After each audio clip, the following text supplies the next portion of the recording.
우리 사람의 마음에는 여러 가지 감정들이 있지만 가장 많은 에너지를 소모하는 감정을 들라면 아마 두려움의 감정이라고 할 것입니다. 요즘 주목받고 있는 회복 탄력성이라는 책을 쓴 김주환 교수는 뇌과학을 기반으로 한 감정 연구에서 인간의 감정이 다양하고 복잡한 것 같지만 근본적으로는 하나의 감정이라고 주장합니다. 그 하나의 감정이란 바로 두려움인데, 뇌의 편도체가 활성화되는 그 다양한 감정 현상을 이렇게 연구해 봤더니 그 모두가 두려움의 반응과 흡사하다는 것입니다. 물론 이런 주장에 대해서 더 연구가 필요하겠지만 우리가 경험하는 감정 중에 가장 큰 이슈가 두려움이라는 것에 대해서는 반대하는 분이 별로 없을 것입니다. 사실 우리가 살면서 얼마나 많은 두려움을 경험합니까?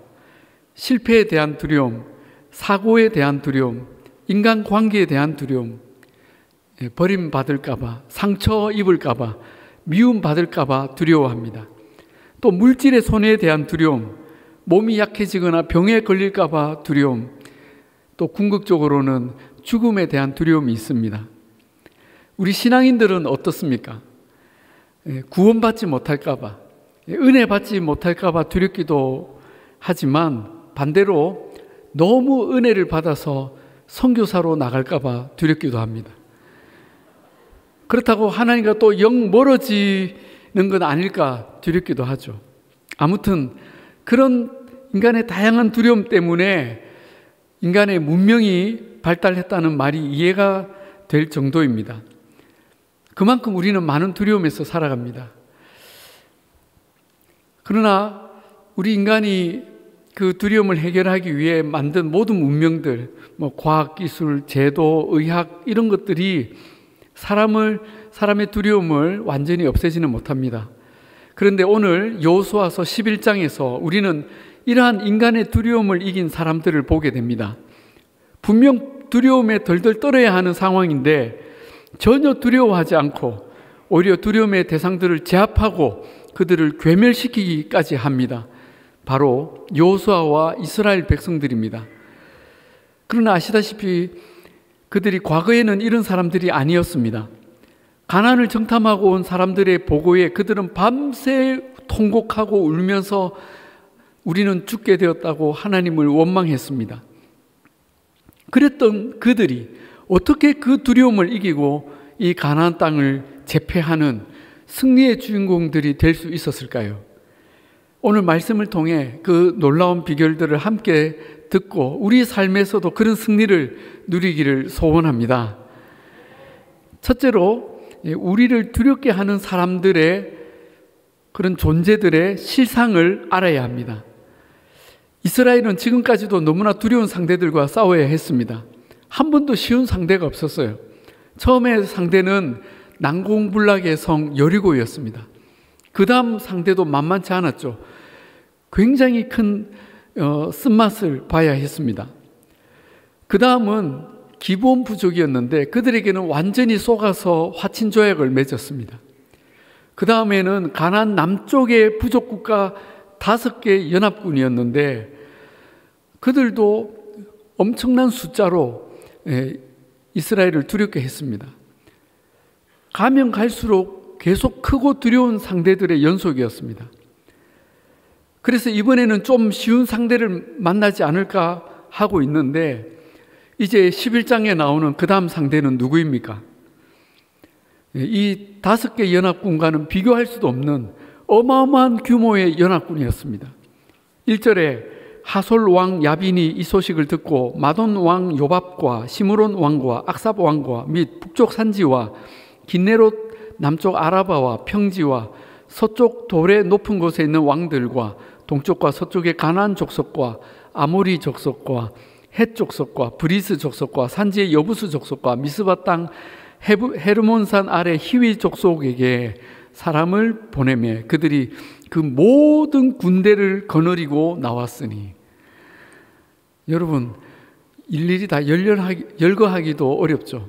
제가 대충 세어보니까 최소 15개에서 많게는 30개 정도의 부족국과 연합군이었습니다. 군사들의 수도 얼마나 많은지 4절에 백성이 많아 해변에 수많은 모래 같다는 거죠. 그런데 더 심각한 것은 말과 병거도 심히 많았으며 지금까지 없었던 무기들입니다. 이 정도 규모면 세계대전급입니다. 이렇게 보니 산 넘어 산이 아니라 산 넘어 백두산이고 그 넘어 에베레스트입니다.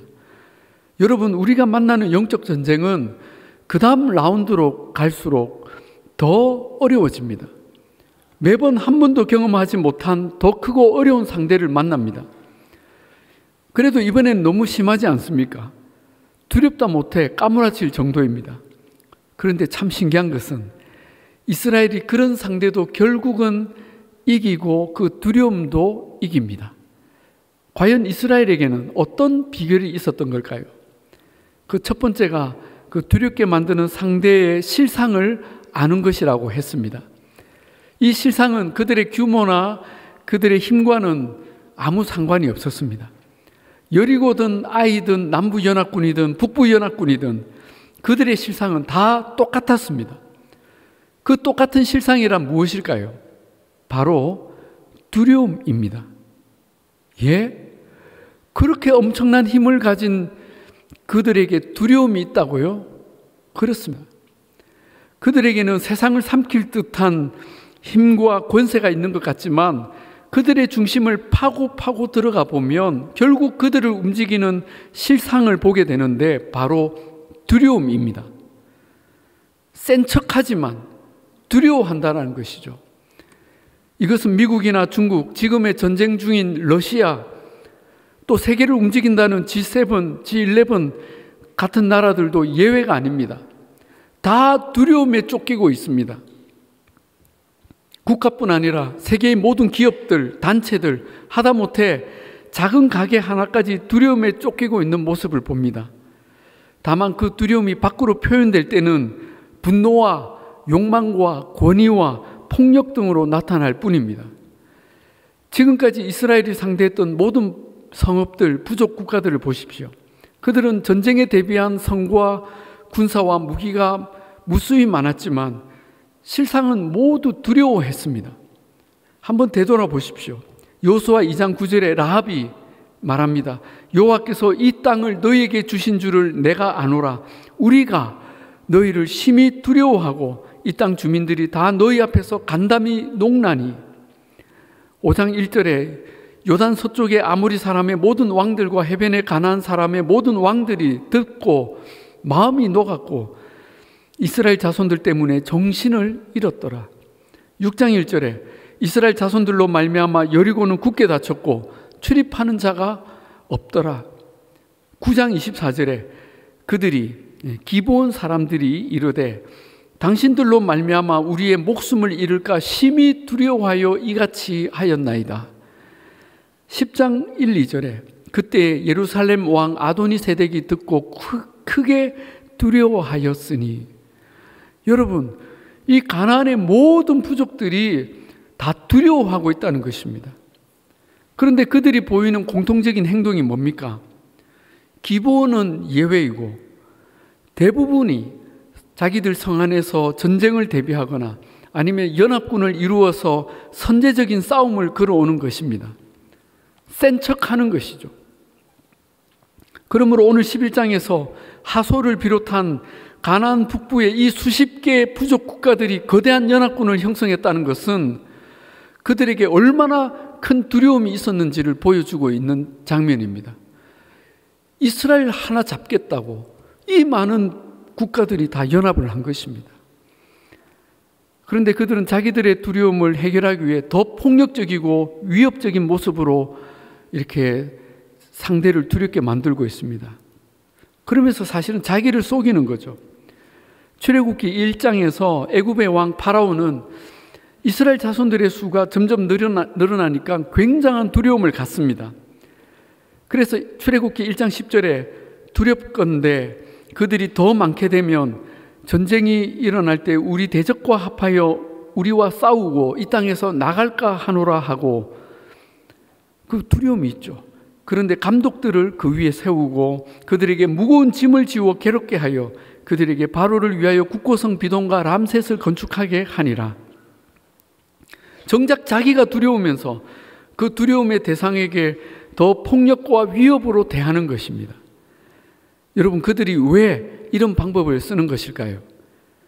그것은 모든 악의 아비인 사탄이 늘 이런 식으로 대응하기 때문입니다.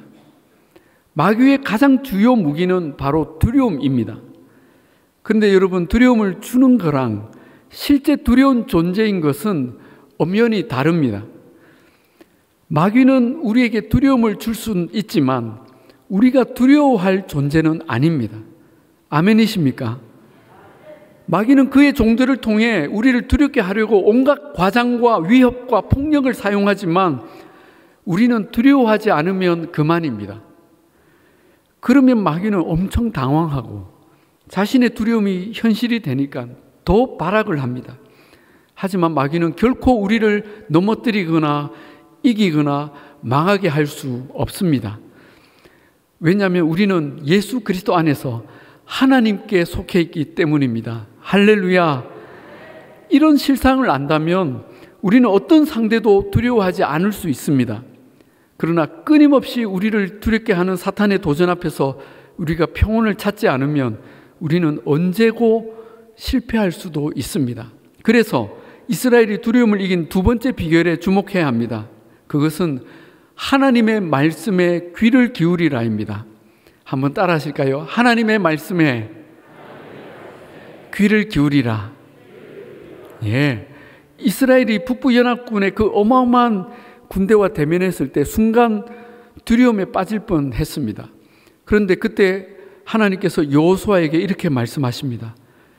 여호와께서 여호수아에게 이르시되 그들로 말미암아 두려워하지 말라.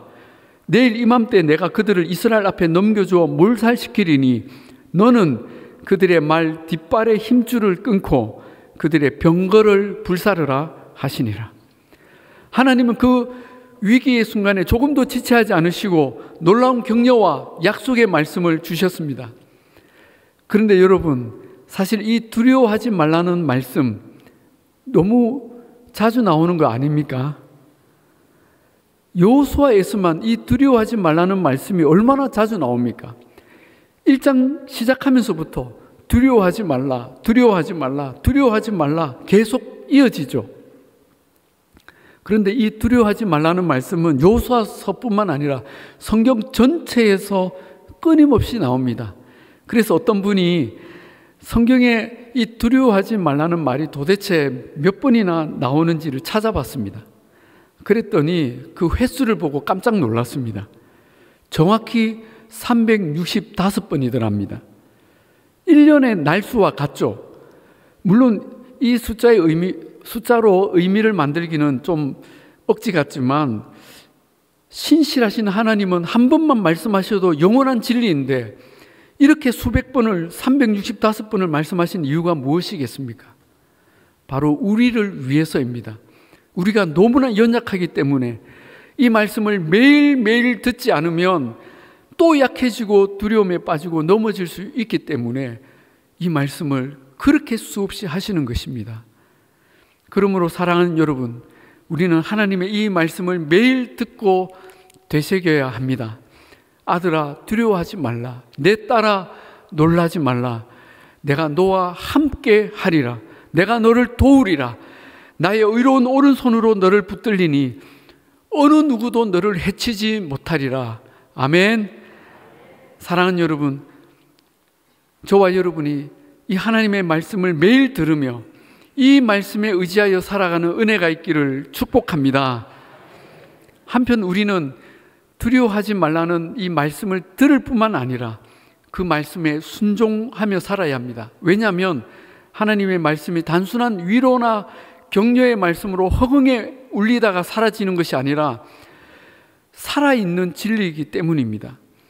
하나님은 6절에서 여호수아에게 두려워하지 말라 하시면서 그 뒤에 순종할 행동을 지시하십니다. 내일 이맘때 내가 그들을 이스라엘 앞에 넘겨주어 몰살시키리니 너는 그들의 말 뒷발의 힘줄을 끊고 그들의 병거를 불사르라 하십니다. 여러분, 당시 고대 근동에서 말과 병거는 전략적 자산입니다. 전쟁에서 적군은 죽여도 말과 병거는 아군의 전략 자산으로 돌려서 무기화를 합니다. 그런데 하나님은 그런 말과 병거들을 다 없애버리라 하십니다. 아니, 어떻게 득템한 건데 이 귀한 신형 무기들을 다 없애라 하십니까? 왜일까요? 그것은 우리가 두려워하지 않는 근거가 하나님이 아니라 그런 전략적 무기들로 옮겨질까 봐 그렇게 하신 것입니다. 즉, 우리는 하나님도 계시지만 말과 병거도 있다. 우리에게는 스텔스가 있다. 패트리어트도 있고 핵무기도 있다. 이렇게 하지 않도록 하신 것입니다. 여러분, 우리에게 그 어떤 무기와 전략 자산도 하나님이 안 계시면 우리는 한순간도 안전하지 않으며 평안할 수 없습니다. 오늘 가나안 북부의 연합군처럼 그 수많은 군사들, 말과 병거들이 있었지만 하루아침에 망하는 것을 보지 않습니까? 우리에게는 하나님이 계셔야 합니다. 여호수아와 이스라엘은 하나님의 그 명령에 즉각 순종합니다. 그들은 7절에 모든 군사와 함께 메론 물가로 가서 갑자기 습격합니다. 여호수아는 말씀이 떨어진 이상 지체하거나 뜸들이는 일을 하지 않습니다. 지금까지 전투를 봐도 작전을 세운다고 시간을 끌거나 적의 공격을 기다린 적이 한 번도 없었습니다. 항상 먼저 공격하고 추격하고 격파했습니다. 왜냐하면 여호수아는 모든 판단을 하나님께 맡기고 순종만 했기 때문입니다. 여러분, 순종을 미루고 시간을 끌면 어떻게 됩니까? 두려움만 더 생깁니다. 즉각 순종이 해법입니다. 그리고 온전히 순종하였죠. 말씀하신 대로 그 말들의 뒷발 힘줄을 다 끊어버리고 병거들을 다 불태웠습니다. 이렇게 함으로 세상의 어떤 군대도 전략자산도 없이 오직 하나님만 의지하는 초강력 군대의 탄생을 이 세상에 알린 것입니다. 사랑하는 여러분, 우리도 오직 하나님만 바라보십시다. 매일 하나님의 말씀을 들으며 즉각 그리고 온전히 순종함으로 모든 두려움을 이기시기를 바랍니다. 세 번째로 우리가 세상의 두려움을 이기는 비결은 참으로 두려워해야 할 분을 두려워하는 것입니다. 참으로 두려워해야 할 분, 그분이 누구이십니까? 그렇죠. 온 세상의 심판주이신 하나님이십니다. 이날의 전쟁에서 여호수아와 이스라엘은 이제까지 그랬던 것처럼 혁혁한 승리를 얻었습니다. 8절에 여호와께서 그들을 이스라엘 손에 넘겨주셨기 때문에 그들을 격파하고 큰 시돈과 미스르봇 마임까지 추격하고 동쪽으로는 미스바 골짜기까지 추격하여 한 사람도 남기지 아니하고 쳐 죽였다고 기록합니다. 특히 이스라엘은 그 연합군의 우두머리인 하솔성의 왕과 백성들은 다 처형하고 성도 불살랐습니다. 그 성은 북부 가나안의 대표였기에 첫 열매로 구별하여 하나님께 온전히 바쳤습니다. 그 나머지 성읍들도 다 멸했는데 12절에 그 왕들의 모든 성읍과 그 모든 왕을 붙잡아 칼날로 쳐서 진멸하여 바쳤다고 기록합니다. 그리고 그 성의 백성도 다 죽입니다. 여러분, 이런 장면을 볼 때 우리는 하나님의 심판이 얼마나 두려운지를 보게 됩니다. 이 전쟁은 이스라엘 편에서는 하나님이 약속하신 땅을 얻는 전쟁이지만 가나안인들의 편에서는 하나님의 심판이라는 의미가 있다고 했습니다. 하나님은 오랜 세월 온갖 죄악과 우상숭배, 음행과 타락으로 그 땅을 더럽힌 이들을 이 전쟁으로 모두 심판하시고 그 땅에 하나님의 의의 나라를 세우기를 원하셨습니다. 가나안 족속 중에 심판을 면하고 살아남은 나라는 기브온 외에는 하나도 없었습니다. 왜 다들 이렇게 되었을까요? 19절에 설명합니다. 기브온 주민 히위 족속 외에는 이스라엘 자손과 화친한 성읍이 하나도 없고 이스라엘 자손이 다 싸워서 다 점령하였으니 그들의 마음이 완악하여 이스라엘을 대적하여 싸우러 온 것은 여호와께서 그리하게 하신 것이라. 그들을 진멸하여 바치게 하여 은혜를 입지 못하게 하시고 여호와께서 모세에게 명령하신 대로 그들을 멸하려 하심이었더라. 아멘. 가나안 모든 부족이 그렇게 두려워하면서도 끝까지 싸우겠다고 덤빈 것은 자신들이 대단해서 자신들이 내린 결정이고 선택인 줄 알았는데, 사실은 하나님께서 그들을 버리셔서 그들에게 회개할 기회를 주지 않으신 것입니다. 은혜를 입지 못하게 하신 것입니다. 여러분, 얼마나 비참하고 두려운 일입니까? 우리가 참으로 두려워해야 할 일은 바로 이런 것입니다. 하나님의 은혜와 긍휼 없이 우리의 죄값을 우리가 그대로 지고 심판당하는 것만큼 영원한 두려움의 일은 없습니다. 사랑하는 여러분, 우리도 예외 없이 하나님의 심판대 앞에 설 날이 올 것입니다. 히브리서 9장에 한 번 죽는 것은 사람에게 정해진 것이요 그 후에는 심판이 있으리라 했습니다. 이것이 우리에게 결정된 운명입니다. 이 두려운 하나님의 심판에서 자기 힘으로 벗어날 사람이 누가 있겠습니까? 혹시 아주 힘센 사람들이 살아남을까요? 그 당시 가나안에 아낙이라고 불리는 거인족들이 살고 있었습니다. 이들은 그 거대한 덩치만으로도 모두에게 공포를 심어 주었던 존재였습니다. 그렇다면 그 아낙 사람들은 이 하나님의 심판에서 살아남았을까요? 21절을 보십시오. 그때에 여호수아가 가서 산지와 헤브론과 드빌과 아납과 유다 온 산지와 이스라엘 온 산지에서 아낙 사람들을 멸절하고 또 그가 그들의 성읍들을 진멸하여 바쳤으며 이스라엘 자손의 땅에는 아낙 사람들이 하나도 남지 아니하였고. 여러분, 하나님의 심판 앞에서는 아낙 사람들도 온전하지 못했고 이후에 그들은 그 땅에서 사라졌습니다. 찾아볼 수가 없었습니다. 이것은 여호수아와 이스라엘이 얻은 승리의 열매였습니다. 세상의 누구도 두려워하지 않으며 오직 하나님만을 두려워하고 하나님 말씀에 온전히 순종하며 달려갔던 하나님의 백성에게 주신 승리의 영광이었습니다. 아까 그 출애굽기 1장에서 애굽의 파라오는 이스라엘 자손의 수가 점점 많아지니까 결국 이스라엘 백성들을 말살하려는 정책을 썼습니다. 그래서 이스라엘 산파들을 불러서 이스라엘 여인들이 아이를 낳을 때 남자아이면 죽이고 여자아이면 살려두라고 엄명을 내렸습니다. 파라오가 직접 내린 명령이니 만약 그것을 지키지 않으면 어떻게 된다는 것을 그 산파들이 몰랐겠습니까? 그런데 그녀들은 그 파라오보다 더 두려운 분을 의식하였습니다. 출애굽기 1장 17절에 그러나 산파들이 하나님을 두려워하여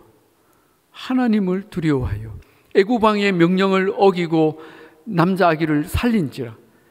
결국 그녀들이 살린 아기들 중에 이스라엘의 구원자 모세가 태어났습니다. 그 산파들은 하나님이 지켜주셨습니다. 아니, 오히려 복을 주셨습니다. 21절에 그 산파들은 하나님을 경외하였으므로 하나님이 그들의 집안을 흥왕하게 하신지라. 할렐루야. 사랑하는 여러분, 우리가 다 이런 믿음의 승리자가 되기를 소원합니다. 세상이 주는 두려움에 무릎 꿇지 않으며 오직 하나님만을 두려워하며 그분의 말씀만 귀 기울이고 순종하는 세상이 감당할 수 없는 믿음의 사람들, 승리의 사람들이 다 되시기를 우리 주님의 이름으로 축복합니다. 기도하겠습니다.